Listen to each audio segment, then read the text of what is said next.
Dear participants, I welcome you all for the day 3, session 1 of ATAL sponsored 5 days online faculty development program on blockchain.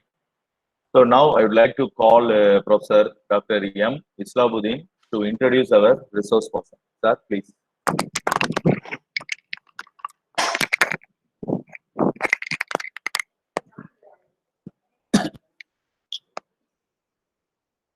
A very pleasant morning to everyone.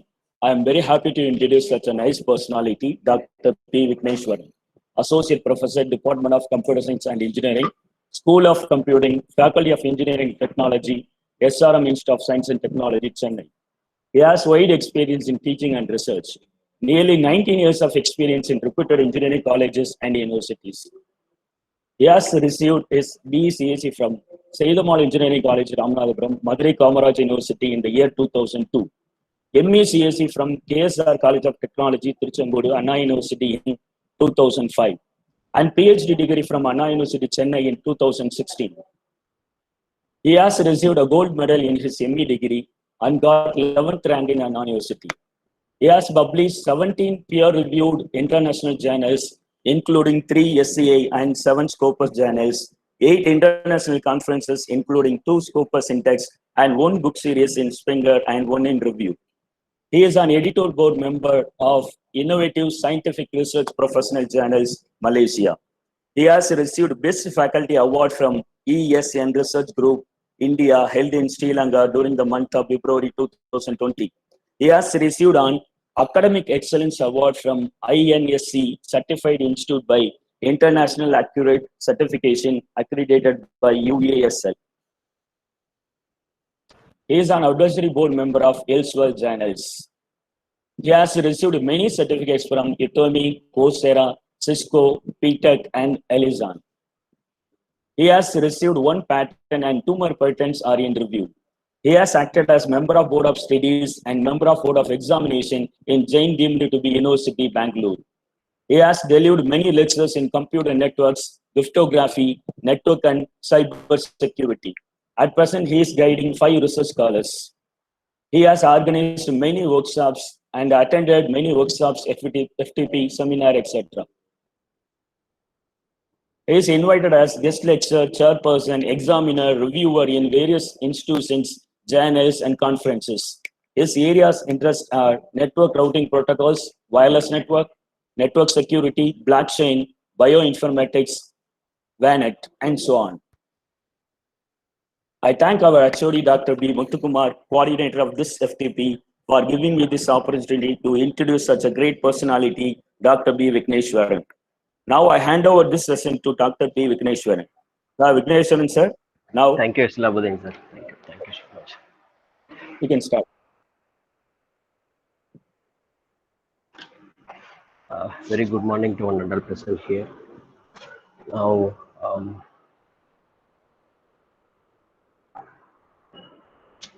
I'm going to discuss the blockchain features. Already in the last 2 day sessions, you come to know the usage of a blockchain and how it is incorporated with our own real-time applications. All these things you might have seen, and some of the use cases also you all, the rest of the members have discussed, I think so. So today I have segregated my presentation in such a way, like I need to concentrate only on the blockchain features, that is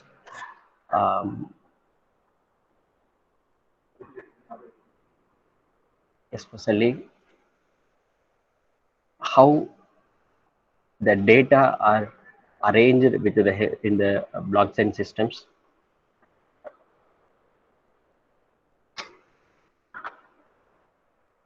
I hope my screen is visible. And mainly, I'm going to discuss in this concept which is called as a miner, that is a mining process.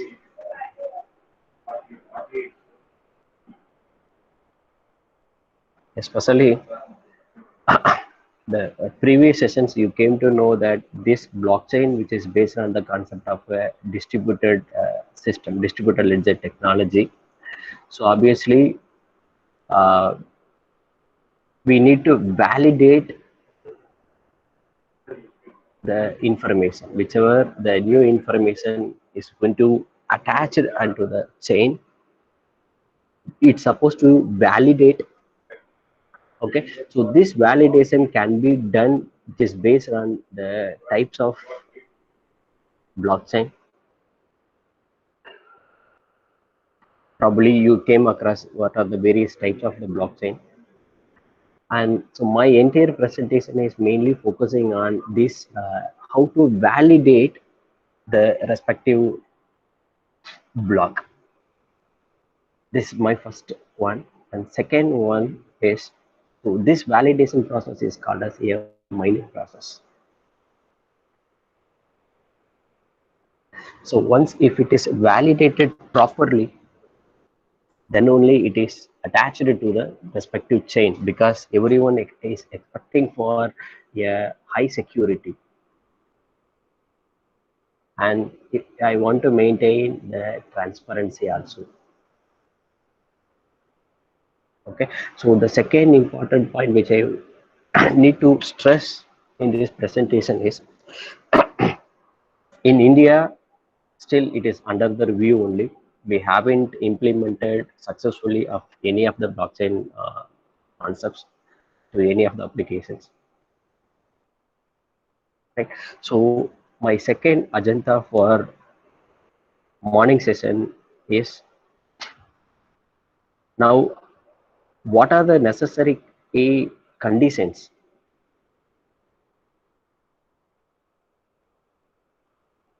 or necessary requirements if I want to adopt the blockchain systems or the blockchain related applications. Right. So this is a way my presentation I have split it accordingly. Okay. So obviously, I will cover with the some give you the glimpse of what is called as a blockchain and brush up all these things. So as we know, a blockchain is called as it is a chain of a block, right? So each and every block we are going to treat it as, it is called as a record, or otherwise we can say this is called as a transactions. So whenever if we want to perform any transactions, after performing that, it will that transaction is converted into the block which is stored onto the chain. So that is called as a blockchain, right? And when we are talking about simply a blockchain, it means that it is called as a public. It is called as a public. So the type of a blockchain is comes under, if we are saying that it is only a blockchain, so it means that it is called as a public blockchain system. So we are trying to store our own data onto the public systems, and it is followed in the chronological order. And whichever the information is stored on the particular data and particular block which is encrypted, that's why we are saying that it's a more secure. Now everyone is looking for blockchain related applications, and already one country is which is very successful, they have implemented this blockchain, that is Dubai. Even they have using these blockchain systems on all the government sectors, and as well as also some of the construction managers, construction company, they have accepted these blockchain systems and the cryptocurrency for exchanging the money, especially for buying and selling the flats. Buying and selling the flats. Okay, so in that case, what we need to concentrate here is, one is it took very less time for doing any sort of a transactions, right? And it is a more secure is because there is a high cryptographical algorithms have been used here. Suppose if anyone wants to break this, as we know, there are so many hackers are there. Every day they are hacking many things. And even in this pandemic period, one CNN survey, it says the hackers are increased in these pandemic situations. Without knowing without the involvement of us, they are hacking the complete information about the particular person. Right? So in that case, so if I'm keeping all my transactions, that is, if I'm keeping, I'm taking the banking example. If I'm taking all my money related activities in a public way, obviously the other person can easily steal my own information because it is a distributed and it is publicly available. So they can easily compromise the any user, and they, because the hackers are very smart, they easily hack the systems. But in a blockchain systems, if we are adopting any applications, why everyone is looking for a blockchain is because of the one beauty is security. The first thing is called as a security, because the high cryptographic functions have been used to securely maintain the chain of a blocks. To securely maintain the chain of a block, which ensures the privacy of each and every users. Ensures the privacy of each and every users. And there is no centralized authority here. Now, if I want to transfer any money to my friends, what I want to do, obviously I need to go to the bank and I need to request. Then they will issue the slip. I need to make a note on all the from address, from to whom I supposed to send, the from account number, to account number, which date, what is the money, all these things I need to specify. But whereas here, and once if it is approved by the respective authority, then only the amount will be transferred, or otherwise this won't happen. But whereas here there is no centralized authority, but it is not easily add or any block to the particular chain. It is not so easily to add any block to the particular chain, even though there is no centralized authority. If I want to perform the transactions, yes, if I can go out with the cryptocurrencies and blockchain systems, and whatever the transactions I made, it is automatically updated. It automatically updated, especially in the public cloud, it is automatically updated. Right. Now, in this case, as you said, okay, the blocks are encrypted by using it, it's securely maintained by using some high cryptographic functions. But who's supposed to validate? Someone's supposed to authorize the particular transaction, right? So, what about the authorization here? But as you said here, according to my presentation, if I'm saying that there is no centralized authority, it means that no one is going to authorize. So whichever I'm going to perform, whatever the operations I'm going to perform, so it is converted into the blank, and default it is attached onto the system, attached onto the block. But definitely, even though there is no centralized authority, we need some authorization, because we need to validate, whether the particular person are a legitimate user or a hacker. So for that, we need a validation. Second way, suppose if we are transferring the money through our banking accounts, automatically we will come to know what is the balance of it. But in this concept, if there is no balance, how we can able to transfer the data? How we can perform the transactions? So we need to validate all the information.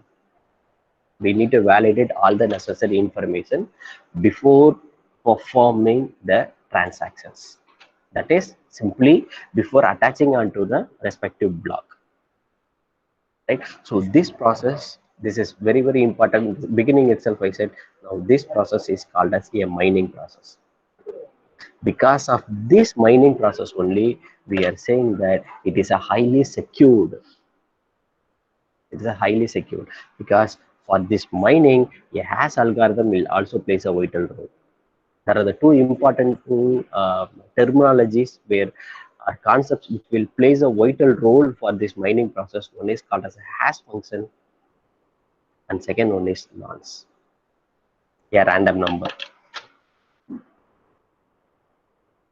A random number Here we are using the 32-bit random number, but the size of the hash value is 256-bit. Right. So let me move on. Let me move on to the next slide. When I'm talking about blockchain, it means that it is a public blockchain. Right. So all this in the public blockchain, everyone will have a copy of the ledger. Everyone will have a copy of the ledger. So that's why we are saying that it follows a distributed nature. This mean basically it is a distributed nature. So whenever in any corner of the country, if anybody is doing any transactions, it automatically updated onto the blockchain, and everyone who involved in the blockchain systems, it on their system also it is automatically updated, right? Subject to the condition after validation.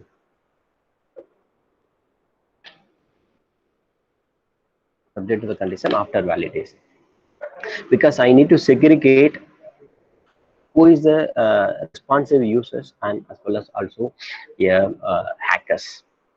We want to differentiate that. Right. Assume that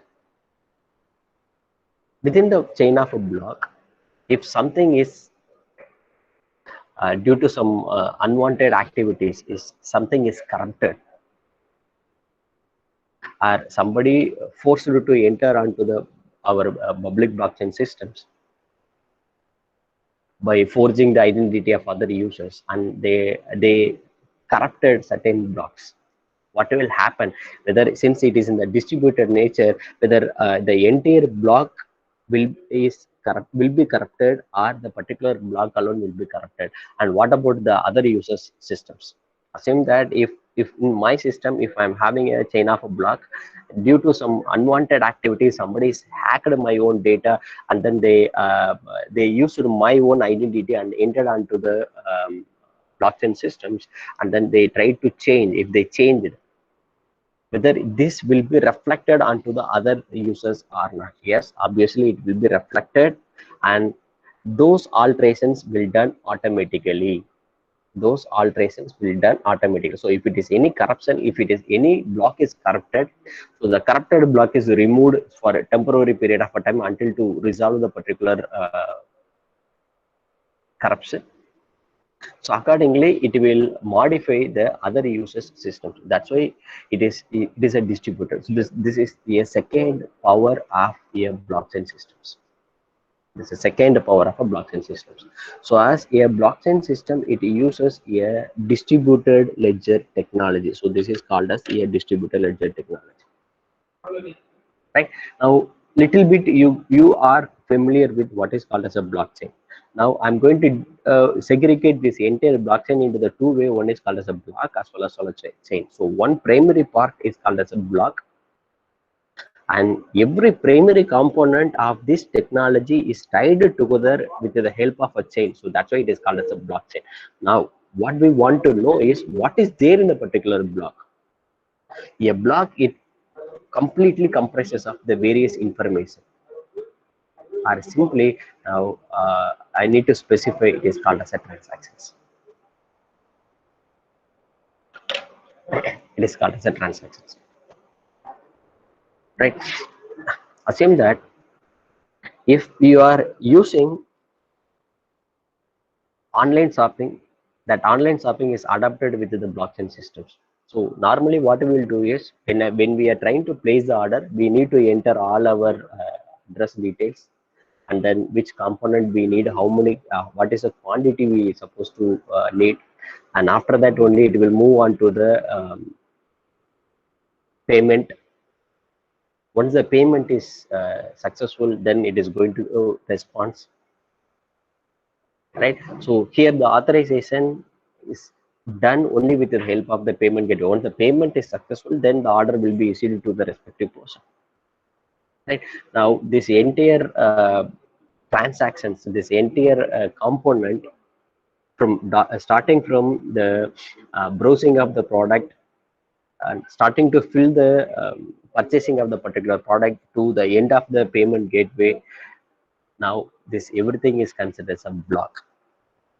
So it have the information about the respective transactions. So every block will have the information about the respective transactions, like what is the date and what is the time and what is the amount they have utilized, what is the amount it is involved, right? And next is it also have the details about who all are participating in the particular transactions. Even sometimes the name supposed to be presented or the account name supposed to be presented, right? And third thing, the third important component of this block is to distinguish from the users information to the system oriented information. That is for to have to maintain this complete data in a digital way. So the hash algorithms are used. So the hash is also placed in the particular block. Okay, so this is a simple example of the particular block. So every block is having a block number. Every block is having a block number, and whichever I said, that is a transaction. Here from this block, what I can understood is, now take a fourth one. Now Rick, from his Rick, so Rick transferred money to Sam with $97.13 amount to Sam. So these all are like this. These all are the transactions supposed to be presented in the block, and also a hash value to authenticate this. To authenticate this, other additional components in the particular block is called as a previous hash. Now this is called as a previous hash. That is a previous block hash and a nonce value and a nonce value. Now this hash value is also to be given into the next block, that is a block number 5. So that is called as in the block number 5. Now this is called as a previous hash value. Previous hash value. Now if any modifications if I am going to do, since we are saying that it is a secure and as well as also it is a distributed one, if we are doing any modification or otherwise another one transaction is added in the particular block, so we need to mine it. We need to mine it. Okay, so this a process is called as a mining, or it is called as a miner process.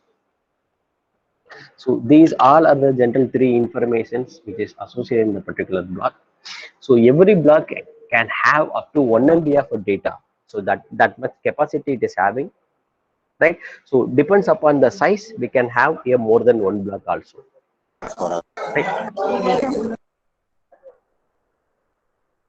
Right? So as we said, it follows the distributed ledger technology. Since we are everything is a digital asset, so that we have the third important highlighted features of this blockchain system is it is a transparent. It is a transparent. First one, as I said, it is more secure than any other systems. Second one, just I'm bracing up, and second one, which I said, which is a distributed in nature, and third one, it is a transparent in nature. Right? Now, how the blockchain is work? First, I want to perform any transaction, so I need to request. Which is similar like I'm going to the banking officials and asking that, sir, I want to transfer the money, give me a slip. Or I want to deposit the money, give me a slip. So once the transaction is requested, then temporarily a block will be created. So the slip they will given, in that entire slip, whatever the informations we need to, we will fill it, and then we will once again hand over into the either the cash counter to the cashier. Now the cashier will validate, if transferring the money, the cashier will validate whether the sufficient fund is available in your account or not. Then only they will transfer the money. So next they will check. For this, To check this, the created block is sent to all the nodes in the particular network to validate whether it is a valid transactions or not. So this process is called as, this is very, very important, sir, the step number 4. As of now, the block is not added onto the chain. The block is not added onto the particular chain. So once if it is a validated, now all the information is correct. Once if it is validated, if all the information is correct, with the help of the hash value and with the help of the nonce, if it is validated, then after that only it will be attached to the blockchain, attached to the chain. So now our transaction is successful. Now it is added to the, it is authorized also, and now it is added to the chain. Right, now the transaction is completed. So this is the way a blockchain will work. This is the way a blockchain will work. Immediately during this discussion, you may have a doubt, something stuck in your mind, like as you said, there is no centralized authority here. But who's supposed to validate all these things? Right? Assume that now, since it is a blockchain, so it means that, as I said earlier, if it is a public. So who will validate all this information? For that, we have a, in the entire chain of a block, we have a validator node. The main responsibility of this validator node is to validate the new block, and they will add into the respective chain. So this is done with the help of the validator node. Okay, in case if we are having a private, if I am using a private blockchain, that is also there. This is another second type of a blockchain, which will be like, yeah, public cloud and private cloud, similar to the public cloud and then private cloud. Suppose if I'm using the private blockchain, then who is going to do all these things? Who is the owner of the particular blockchain? They will validate the entire information. So this is the basic fundamental concept of the blockchain. So based on this only, the transactions or whatever the informations we want to perform, it will be attached to the blockchain. So after that only it effective to the other users also. Right? Probably you may clear this, because all my presentation which is based on this basic concept only. So what actually there in the particular blockchain? It is typically a ledger. It is typically a ledger, because here I am viewing my context of explanations with respect to the blockchain is completely a transactions right now. Right? So if we are performing the transaction, if I am going to combine a more than one transaction, so then it is called as a ledger. So here the ledgers are very, very important. So that's why the block is equivalent to the ledger. Every block is equivalent to the ledger. Right? So in earlier days, we have maintained in the system, which will be like,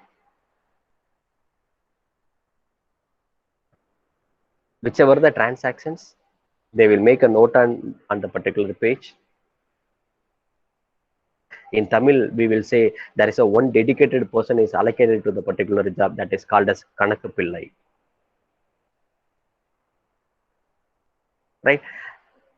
Later, with the development of computers and then various software, we have slowly converted this mechanism into system-oriented way. We are using the Excel in the effective way, as well as also we have Tally software is also there. And now this Kanakku Pillai is converted into the accountant right now, a financial officer. right? Now what we are trying to do is, in every in this Excel sheet, the every row is considered as a block in the blockchain, right? And this entire block, the entire block is distributed to the various users who all are involved in the particular transactions. Even it is a 10 MB or a 1 GB, the entire users information who are all associated on that, for every member will have the same copy of the blockchain. If any one of the user, assume that here we have a 10,000 of a user, if any one user is changes the particular blockchain, automatically it also reflected onto the other end. Also it is also reflected onto the other end. So the basically the blockchain is working under the principles of these ledgers. Main thing is ledger, right? Suppose if you are considering as a financial sector or banking sector, this is treated as a transactions, right? Suppose if I am trying to use to onto the transport related cases, so what are the processes involved? Booking of a ticket, purchasing of the various parts, all these things, supply chain management, all these things is treated as a ledger, right? So the ledgers are very, very important. So this blockchain technology, it defines the three critical ideas. One is the digital assets are distributed. So instead of, it is not necessary to copy of the particular data, it is already available in my own systems, right? If suppose if somebody is trying to copy and keep it into the particular keep it into my own local disk, then it is not a consistent format. It is not a consistent format, because if whenever a transaction is happen, whenever if there is any modification is happen, so the throughout the network those modifications will be reflected, supposed to be reflected. Suppose if I took a copy, what will happen? We are not maintaining the consistent, those changes are not reflected onto the copy of your own data, copy of the data which you took. And this entire asset is decentralized to give the complete access, to provide the complete access, and it follows the transparent ledger systems for maintaining the privacy, right? And this is a evolution of blockchain. Now we are in blockchain 4.0, so that is the industry applications. But as of now, many other foreign countries, they have implemented, and they tried to implement these blockchain technologies for various applications, right? So initially the blockchain is arrived from the one of the beautiful terminology name which is called as a Bitcoin, right? So the blockchain 1.0 is a Bitcoin, that is completely a currencies. Bitcoin is one of a type of a currency, cryptocurrency, right? The fourth highlighted feature of this blockchain, first one which I said, it is a secure. Second one we discussed, it is a distributed. And third one we discussed, it is a transparency, right? The fourth highlighted features are beauty of the blockchain. Why it is so popular is because of it uses the consensus, that is a smart agreements,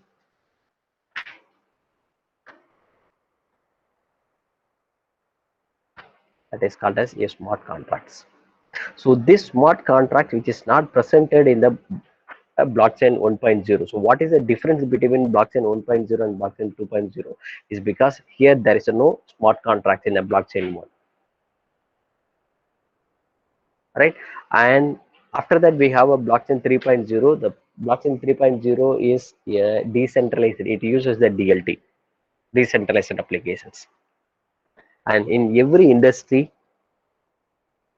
the later sessions I am going to discuss about the various use cases of this blockchain.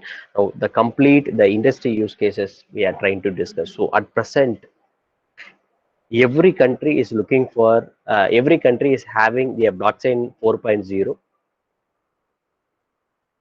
They are using this blockchain system or this technology for the industrial applications. For supply chain management, they are using it, right? To support that, yeah, Walmart is using these blockchain systems for their supply chain management systems. And even the aviation industries, they are trying to adopt these blockchain systems for handling the entire aircraft systems, starting from the various components and to fleet, right? So in general, there are the four types of the blockchain. One is called as, already we know what is called as a public chain. First one is a public blockchain, and second one is a private blockchain, and third is hybrid, and fourth is called as a federated. Fourth is called as a federated. Now in this case, in a public chain, so we can, it's a open to all. It's open to all. But whereas in a private, there is a one organization will take the lead and they develop the entire public systems, and we want to get into that systems, then automatically we want to sign the agreements. We want to sign the agreements, right? And next is hybrid. So it is a combination of both public and then blockchain. So my concentration is for a federated blockchain. So the federated blockchain, here a multiple organizations are involved here. Here we have a multiple organization authorities are involved here. So there, what is main the difference between a private and a federated is, here we have a only one member, only one owner, only one authorized person. But whereas in this case, we have a multiple organizations are involved in the particular network. Okay, so the federated, it operates under multiple authority instead of having a single one. So in the particular area or in the particular region, this member is acting as a validator, this owner is acting as a validator for validating the particular informations from the respective zone. Likewise the other members, likewise the other organizations. Now this model is effectively utilized in the financial services, insurance claims, multi-party aggression, supply chain management, and keeping of organizational records. Because now let me take an example of this supply chain management. So in this supply chain management, there are so many people are involved here. There is so many inter departments are involved here. Assume that by using the Amazon, if I am trying to purchase one product, I'm making the order, then automatically the same information will reach to the purchase department, and as well as also the sales department. So what the sales manager will do, the sales manager will make it will identify whether the product is available. So he will make it ready, and once the product is ready, what's supposed to do, they will hand over the entire things onto the another one department for dispatch. So dispatch system, right? Parallelly, for this we need a billing also. For this we need a billing also. So we need to contact to the financial department for getting the billing, whether the payment is successful. I am going to dispatch, the payment is successful or not. So they need to check, and after checking if the payment is successful, then obviously they need to receive the invoice also. So in this case, there are so many members are involved, so many departments are involved here, so many managers are involved here. So one of the main use cases of this federated blockchain is supply chain management. I hope you are clear about what is the difference between a private and as well as also the federated blockchain. So more than every individual authority for finance, they will approve only for whether the payment is received or not. Once if it is received successfully, they will issue the invoice. What the sales manager will do, sales manager will check whether the product is necessary quantity is available. Yes, if it is available, they are ready to hand over the entire product onto the dispatch section, and they will make a courier it, so this is the way it is going to be used. And in this case, no one from the financial department, they will come and involve in the activities of the sales department, right? So that's why I said in the particular region, this member is responsible for, as in that this is the validator node. So this validator node is responsible for the particular region. In any organization, if the information is received for that particular organization, this member is responsible. It is already fixed. It is nominated already. Right, so that member will approve it, then only it will be added into the blockchain. So this is a federated blockchain, right? So these are the characteristics. It is immutable, traceable, secure, consensus. So the main thing, the consensus is called as it have the concept of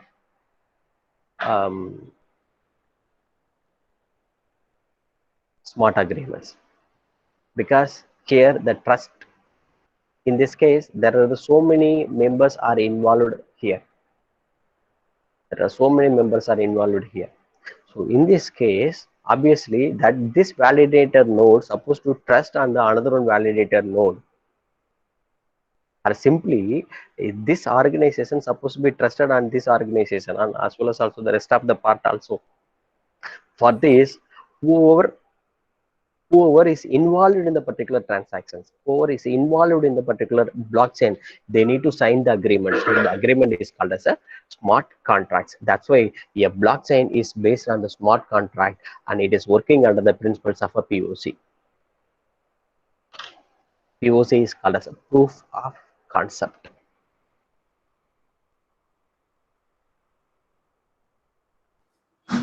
Hello, sir. Yes, madam. Good morning, sir. Ledger and the smart contract both are same, sir. Here, Which one, ma? ledger. The term ledger is used, and the smart. Ledger is different, ma'am. Ledger is different. Ledger is your own information that is called as a ledger. Now, if I want to use the block, if I want to perform the transaction, so what I want to do, obviously that member is supposed to be authorized member. For that, I need to sign that what is there in the POC or what is there in the smart contract is called as, it is a set of rules and regulations to use the particular blockchain. If it is in a private, what are the rules and regulations I supposed to abide, right? But whereas in a block is typically comprises of our own information. If I am performing, simple example, now if I am doing any sort of a transactions, so that it comprises of a block. Excuse me, sir. Good morning. Yeah. Good morning. Actually, tell me, in a block, can we assume that it will indicate not only the data or whatever which has been kept, also the transactions which have been conducted on it, and also the like a kind of a session information, who has used it or something like that, or what will be the exact information inside that in a block other than transactions? Can you just give a small example to explain it? Assume that suppose in a if we are using the red bus, assume the red bus is adapted with the blockchain system. Okay. Suppose if you are trying to book the ticket, bus ticket, that complete information which is associated in the block. Okay, okay.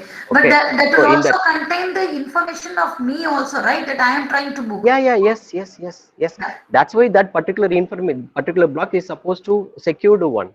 Okay. That's why So, we are using the hashing in that concept. okay. So that means it will also include the information that when I have tried to book the ticket, so the type of ticket, All all the complete details, details. right? And Yes, also madam. my user rights, what I am allowed to do. That will Yes, ma'am. also be Yes, ma'am. there. Yes, ma'am. Now, how do you come to know the user rights? That only if you sign the agreements. That Okay. is called as a smart agreements, Okay. Okay. or it is called as a smart contracts. So that's Okay. why in the beginning of my presentation, a block I said it comprises of a date, in which date I have performed the transactions, Mm, time, amount, what is the amount is involved in that. So mm. entire complete information with pertaining to the particular operation. Okay. Okay. It Okay, will ma'am. have operation details also in addition to the, it will link in addition to the data also. For example, Yes, in your same, in your red bus example, if we take the type of the ticket and the cost of the ticket, all those things are yes, fixed. Those are yes, fixed, yes, right? yes, So yes, then yes, ma'am. can we Yes, call that the type of the ticket, cost of the ticket, and the allocation, I mean, row A, row B, vagera, that can we call that as a ledger? yes, madam. Okay. So I might not Because be right, in I might not be right, but in a simple way, while we can say ledger as something like data, then operations which we are doing becomes the block. Am yes, I right? exactly. Okay, okay, Okay, right. so what is the reason behind that? Yeah, transport industry or many industries are looking for the blockchain. Especially if I want to take the give me the example of transport industry, how to manage this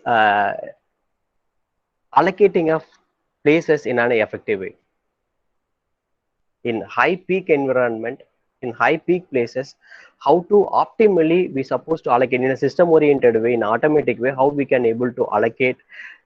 That's why in where they are using the blockchain. Other way, I will take another an example. In the aviation industries, they are trying to adopt these blockchain systems mainly because the aviation is the complete aeroplane. It comprises of the so many number of components. Obviously, the crew did not know if there is any fault in which component I try to access. And if they identified the component, once if they identify the component by somehow, if they identify the component, assume that, and they need to know who is the responsible person for servicing that particular component because it comprises of the so many components. It is not just like very easy to service the entire components, which is entire parts which is presented in the aeroplane. So all these things they are keeping as a ledger. Everything, every part is here considered as a block. So whenever if any service engineer is service the particular part, it also incorporated, it also added into the particular block who is the service engineer, when they made the service, when is the next date for the particular service, to whom I supposed to contact, what is a warranty with respect to the particular part and services, everything will be presented on the block, right?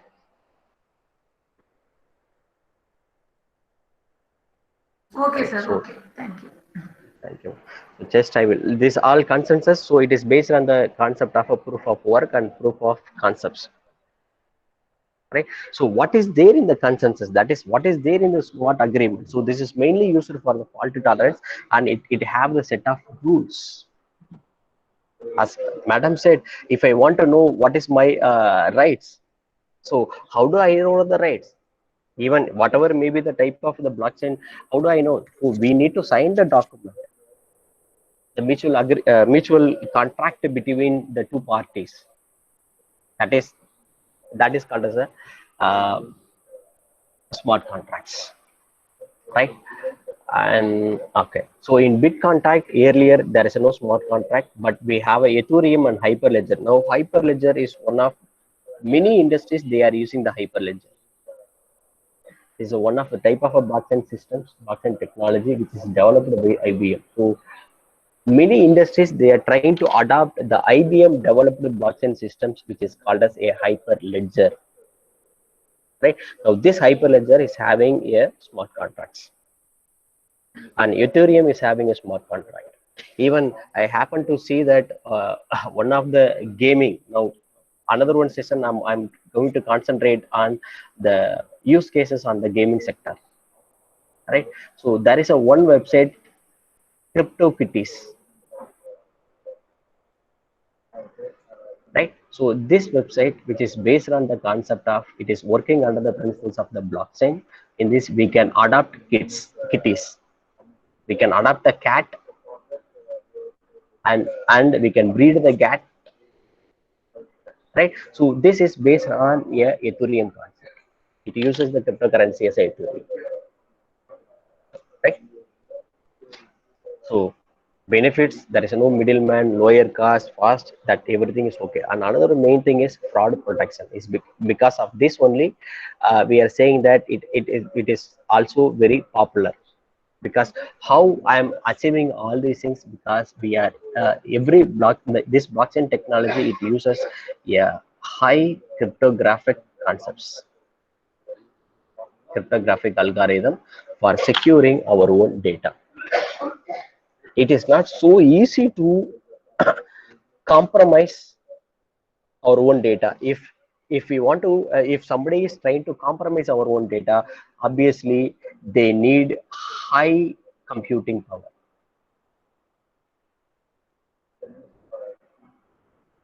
They need a high computing power. This is one of the very biggest disadvantage with respect to the hacker side. But this is one of the biggest advantages, saying that blockchain is secure, so secure when compared to other, is because of when anybody want to compromise the blockchain systems, obviously they need high end resources and a high end computing powers. And if they know the hash value, right, so there is another one important terminology here, a golden nonce. Right, the security is enriched here is with the help of the hash value as well as also the nonce. Now, what do you mean by golden nonce? If anyone is trying to hack the data, obviously they need to find out the hash value, the respective hash value. Now, this hash value is purely based on what is a nonce. What is a nonce value? Right. So there is a proper interrelation between the system is developed in such a way, there is a proper relationship between a nonce as well as also the hash value. Once if what the hacker will do, they will do for a trial and error method. Right, if they find out the particular nonce and they compromise with the systems, that nonce value is called as a golden nonce. That nonce value is called as a golden nonce. Right, just I will go to one video right now. Just give me 2 minutes so that you will come to know what exactly about the block and how it is associated.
Sir, Vignesh sir, Yes, sir.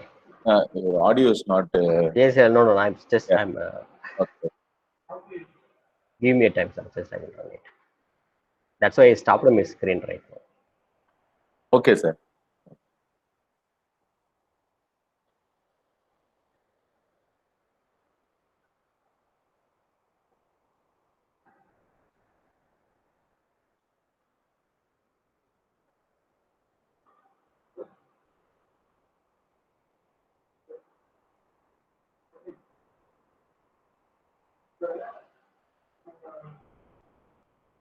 See this is a complete explanations of how the block is.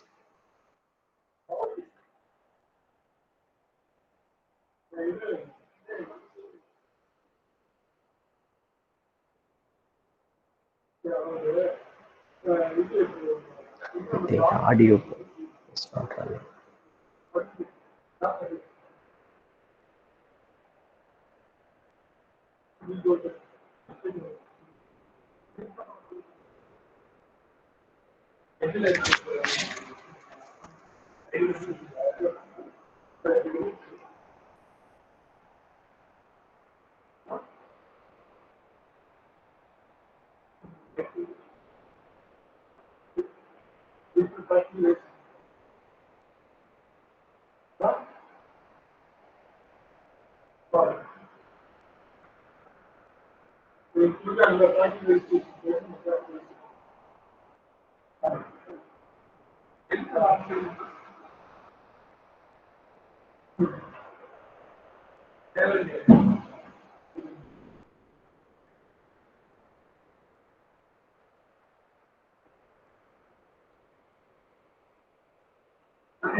Sir, Vicky sir, voice not audible, sir.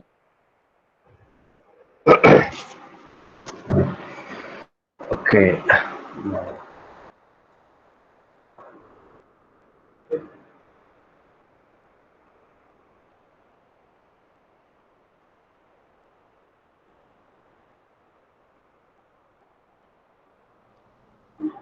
This I is a think it is audible blockchain right demo. now, sir. We're going to do this in a very visual way, though. I'm going Yeah, to make it thank you, sir. very easy to understand by stepping through the key pieces of what a blockchain is in a visual way. But before we get started, we need to take a look at this thing that we call a SHA-256 hash. Okay, and a hash, this is one of them right here. A hash looks like a bunch of random numbers. And essentially what it is, it's a fingerprint of some digital data. And it just so happens it's the fingerprint of whatever I type in this box.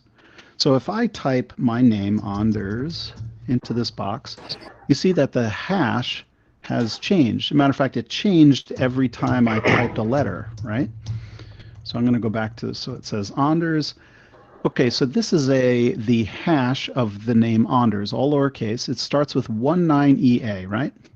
Okay, so if I delete that and I go again, type Anders again, you can see it starts with 19EA, the same exact hash. In that sense, it's a digital fingerprint of this data. Whatever data is here, every time you type exactly the same data, you get exactly the same hash. And I can type anything I want. So you can have nothing, like this, E3B0, that's the hash of nothing.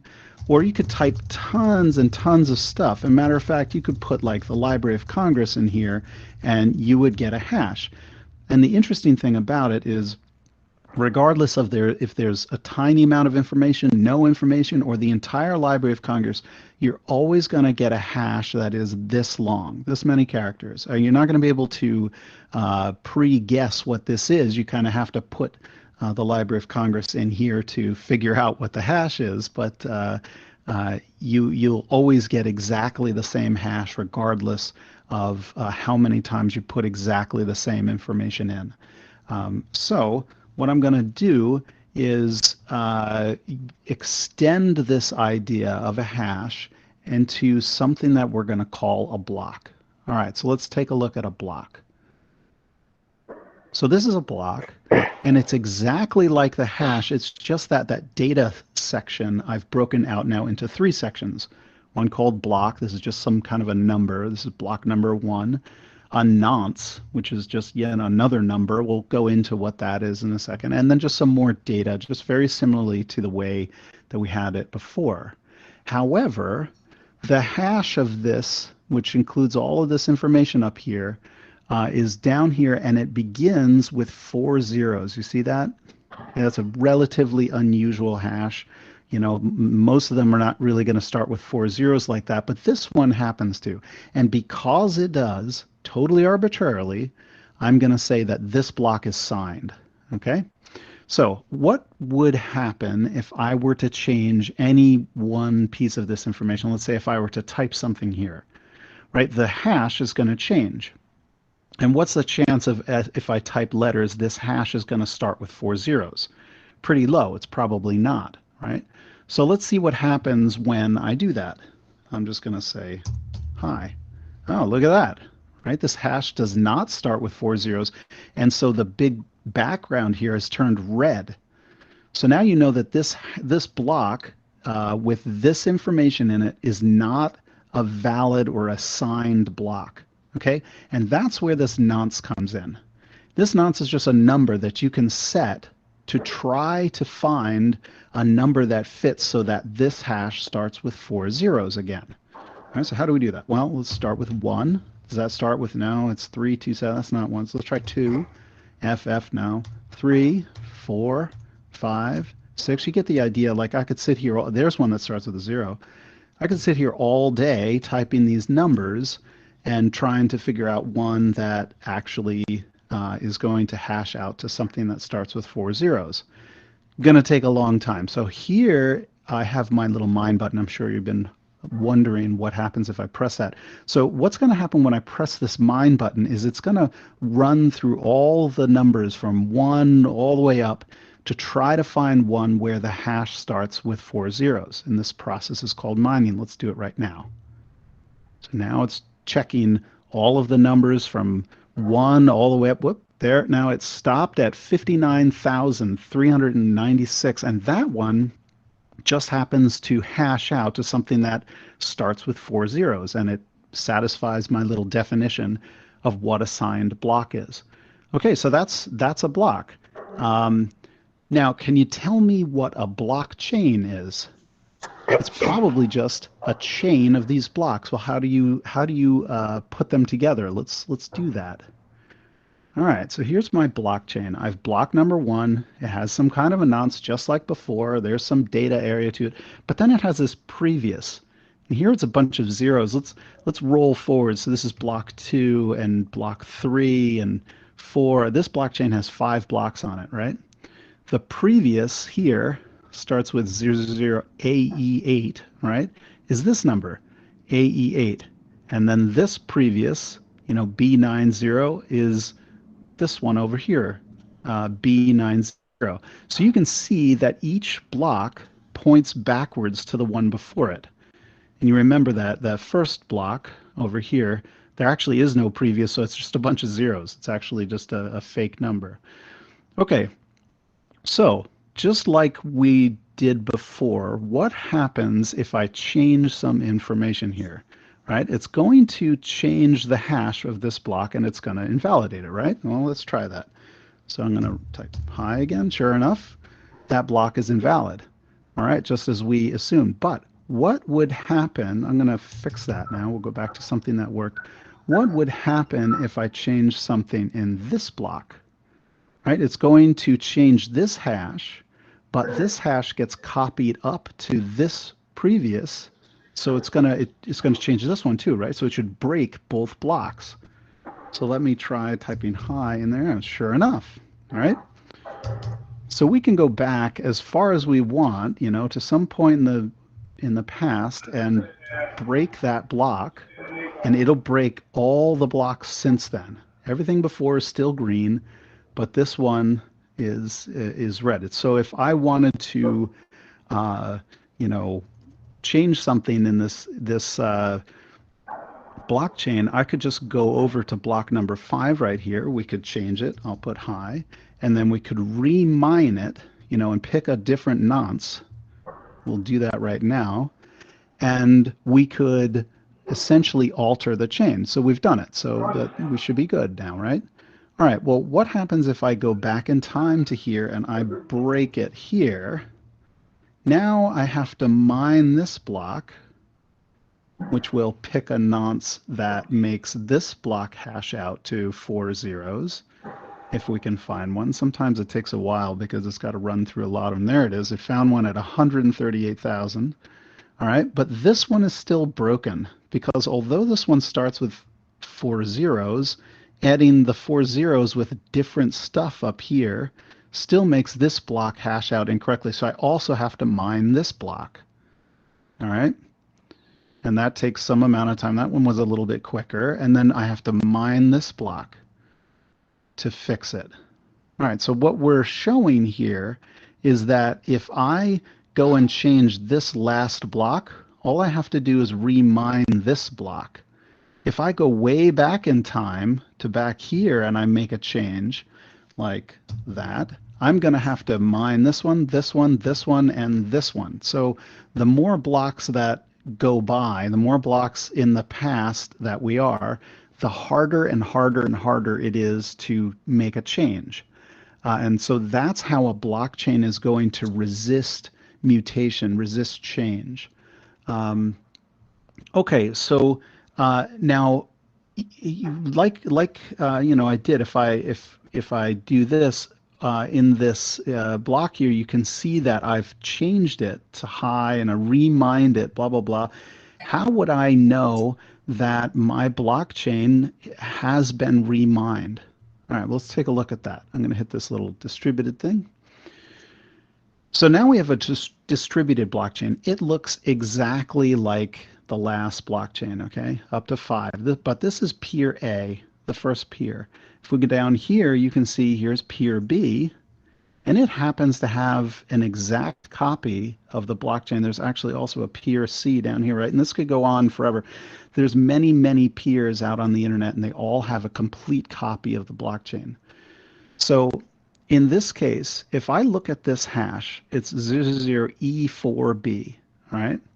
If I go down to this one, I notice it also has E4B. If I go down to this last one, it has E4B. So they must be identical. And I'm going to demonstrate that by going here and typing something. I'll type hi again. And then I will remine this block.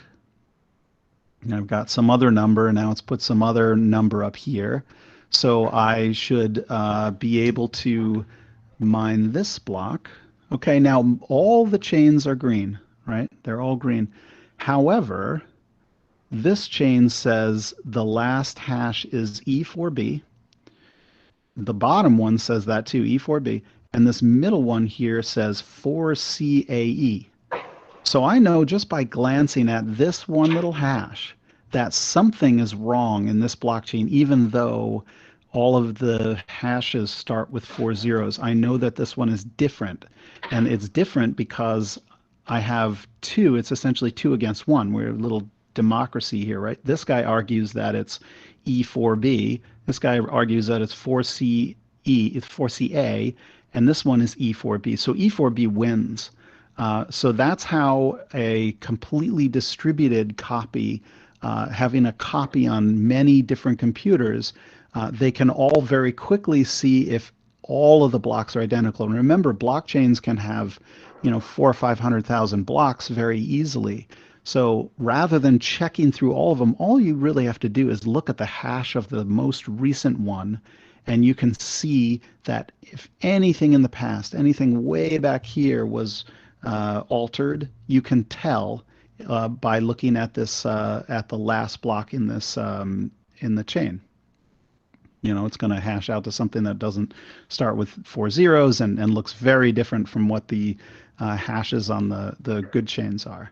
Okay, so that's a blockchain. That's the entire thing. There is no more to it than that.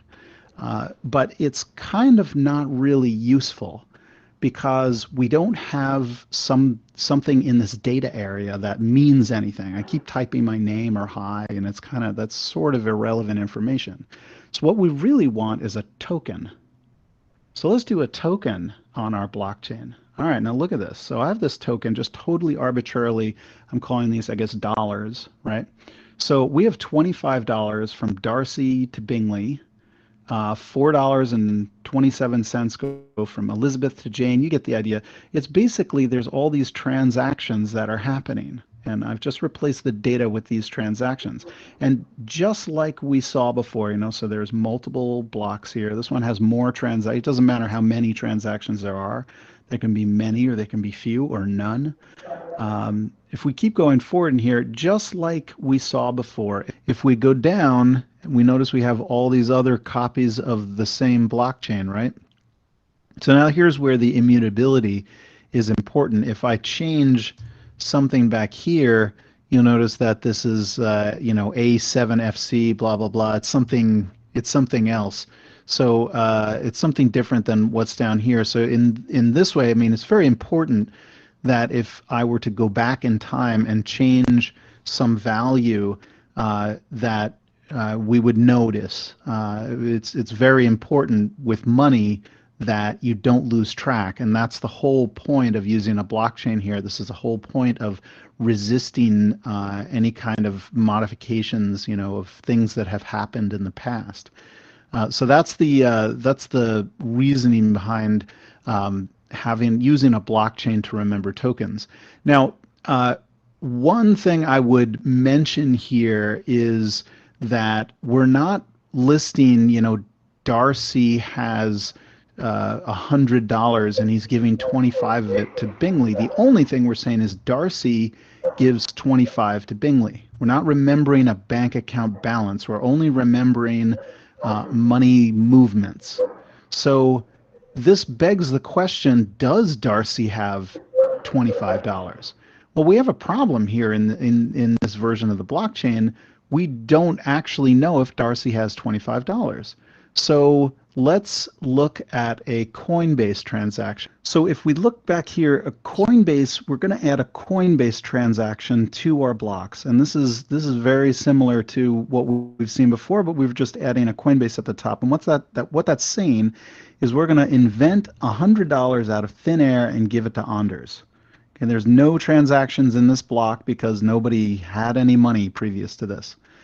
In the next block, another $100 comes out of nowhere and goes to Anders. I'm a fan. I love it, right? I'll take $100. And now we have some transactions. You can see that they're all from Anders. They're all from me because I'm the only one who has any money at this point. So I'm sending 10 of my dollars to Sophie. Do I have $10? Yeah, I do. I look back and I see that this Coinbase transaction has given me 100, so I have at least 10 and I can send it on. And you add all these up and they don't go over 100, and it follows sort of a basic rule of a currency. Like you can't invent it out of thin air. You can't create money out of thin air. Its dispersion is controlled. So now, if we look at this blockchain that we've created and we zip forward in time and we notice that we see that Jackson is giving Alexa $2. And so does Jackson actually have $2 to give Alexa? Well, we go back a block before and we see that Emily, who had gotten $10 from Anders, gave 10 to Jackson.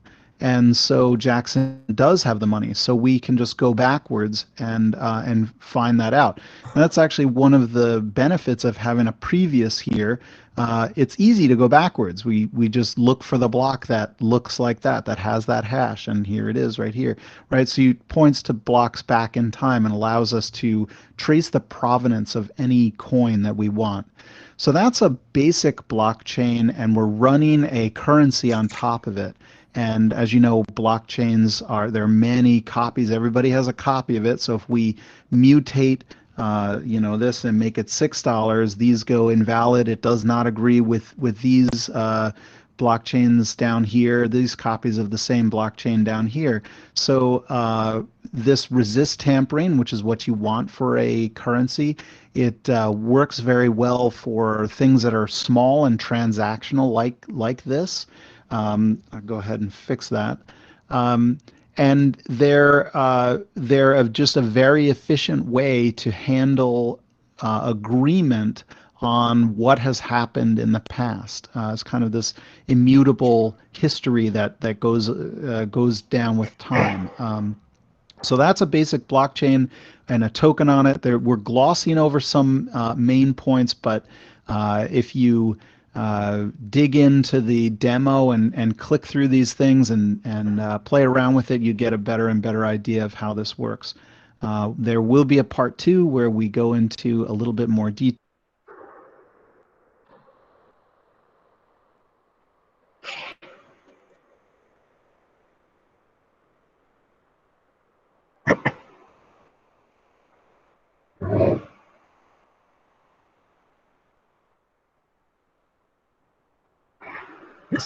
Yes, that video made it very clear that whatever I have discussed for 1 hour time period, starting from 10 to 11, that everything is covered in the single video, that is 15 minutes video, right? So you, after seeing that video, you are familiar with what is there in the particular block, and if there is any changes is happened, so what are the necessary process to authenticate the particular changes, even though there is no centralized authority. So that validator node will do all the entire respective things, right? So that is a responsibility of the validator node. Now I will come to the final part of this, all same thing, whichever is explained, the same thing here.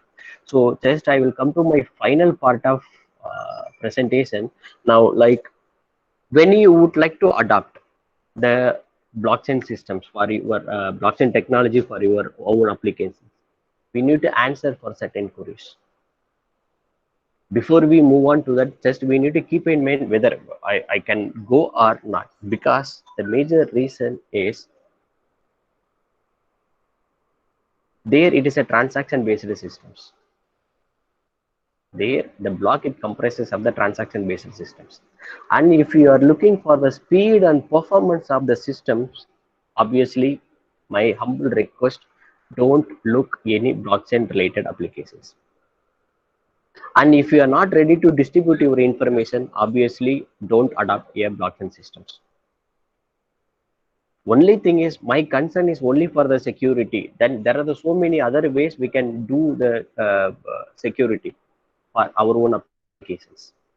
But if you think really I need a transaction based systems and little bit speed and performance I can compromise, but why I want to compromise, because I want to distribute it and a transparent nature, then obviously what we want to do is we need to develop applications based on that, right? And another one thing, if you are looking for your open source, then we can do any applications with the help of the blockchain. So this is the way a blockchain decision maker. Now, do you want the blockchain? If anything is false, my system is not a transaction based system, no, then don't use that. and I'm only looking for, my concern is about speed and then performance. Please don't look the blockchain. I don't want to have my data should not be in the form of a distributed one, because I want to maintain the trust among my own customers. Then please don't look the blockchain applications. Right. So these are the various ways we can identify whether really we need the blockchain applications for our own environment or not. Right. With this, I stop my presentation. These all are some the features pertaining to the blockchain technologies. I hope the video which will help you a lot to understand the concepts in more practical way. More practical way. Thank you. Thank you, Yeah. Vignesh sir. Yes, sir. If you have any queries, I'm ready to answer. Yeah, participants, if you have any queries, kindly can have a discussion with Vignesh sir. So there is one question in chat box. Hello. Yes, and Santosh Kumar sir said one question like, sir, how to get Ethereum, right? I think Ethereum this either through Twitter, or is there any other way to initial practice? Sir, please be more precise on your question, sir, please.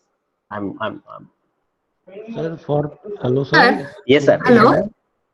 Hello, am I audible? Yes, sir. Sir, I want to know that for initial practice Yes, sir. through any mobile app, so that we can transfer it. Sir, actually, can we yes, achieve it? on mobile app is there. Just a minute, sir, let me check. Now, what they are doing is they made this as in a business form, and because they are many people are investing onto the Bitcoin and as well as also the Ethereum. I am also done in that. Just to give me a time. There is a one. I will type it in the chat message, sir. Check in the app, sir. Check this Yes, sir. app. This app will work based on the Ethereum. Okay, okay, sir. Okay. So please send the link of that app if possible. No, in a Google app, you please go and check in the search button. You will please press it is token packet, so you will get it, sir. Okay, sir. Okay. Go to the Play Hello, Store and sir. do it, sir. Hello, sir. Yes, madam. Good morning, sir. Sir, Good if morning, ma'am. compete for the nonce, then there will be too much competition and entire bandwidth of the network will be taken by these miners, sir. That's why, ma'am, I said because of this nature only. If you guys are, if we are looking for any speed and performances of our system, obviously, blockchain is not a suitable place. It will consume bandwidth. And to hack that, definitely it needs, since the size of the nonce and size of the hash value, we need a more computing power to break the particular value. So, but most of the applications are integrated with IoT and blockchain nowadays. But we have to have a compromise for, or you have to have an alternate for this, like bandwidth and. Ma'am, to be very frank, if we are go and ask to any industry persons, do you have really a blockchain? No, they immediately they disagree the particular statement, because there is no proper applications are developed with the help of the blockchain, right? We still in India, we are finding out the proof of concepts, where in a certain areas the authorized partner for developing these kinds of applications, that is developing smart contracts and POC, is Niti Aayog. Right, they are developing the afternoon session. I will give you the link, the complete document. What are the things they have done? They are trying to figure out in where are the areas we can apply the blockchain systems. But in purely industry point of view, Accenture is only working on the particular area. IBM is developed their own blockchain system, that is called as HyperX. Other than there is no projects with respect to industry point of view. In India, sir, you Yes, mean to ma'am. tell in Yes, India there's no project? yes, Because yes, US, Walmart is using this blockchain, yes, IBM ma'am. blockchain. Okay, sir. And one more doubt I have, sir. Hello, A block- sir. Yes, sir. Sir, another doubt I have. Sir, how many people can communicate at that time, sir? There is any limit It for is endless. It is endless, ma'am. If it is a public, it is endless, ma'am. But Okay. accordingly, to mine, since the length of the block will increase, it consumes more bandwidth. We need more resources also. So Sarna, each ma'am, yes, block, ma'am, tell me, ma'am. yeah, sir, each block you showed a demo, sir, wherein Yes, ma'am. you showed one transaction in a block. But there can be multiple transactions. But how is the hash generated? Is it for each transaction or for the final? But You showed only a for one the, hash for the generated. block, madam. For the block, madam. Okay, hash is for the block, not for the Yes. transaction. Each No, no, ma'am. transaction. No, no, no, no, no. But how far it If is we secure? do So every that, hash. obviously the time will increase. But SHA-256 tells that it is for the transaction, sir. For each transaction, SHA-256 is generated. Yes, ma'am. I don't think Here so. the thing is, every transactions we are treating as that is a number of transactions is there in the particular block. Yes, yes, you have an. Okay, so That depends on the size of the transaction because yes, each madam. block will Yes, have n number of transactions, but maximum is 7 transactions, I suppose, sir, for Bitcoin. yes, madam. Exactly. Okay, per second. Okay. But what I want to know is like, is the hash generated for the transaction or for the block?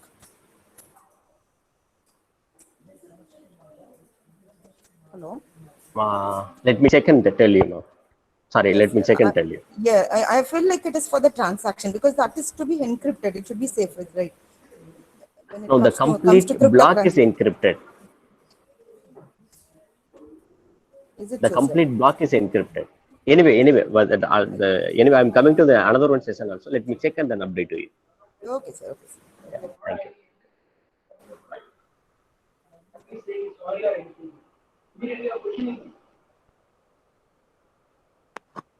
Policeman, is there any other questions? If not, I'll post the feedback link in the chat box. Kindly fill the form. It will be open up to the session 2. Okay, so session 2 will start at 12 o'clock. So up to 12 o'clock, the link will be enabled. Okay. Sir, Vignesh sir, have a break and we'll start Yes, the sir. session Thank you. at 12 o'clock, sir. Thank you Yes, so sir. much for Okay. your wonderful presentation, sir. We'll meet at 12 Thank you. o'clock. Thank you. Thank you so much, sir. The participants kindly join the meeting at exactly 12 o'clock, right? Thank you so much.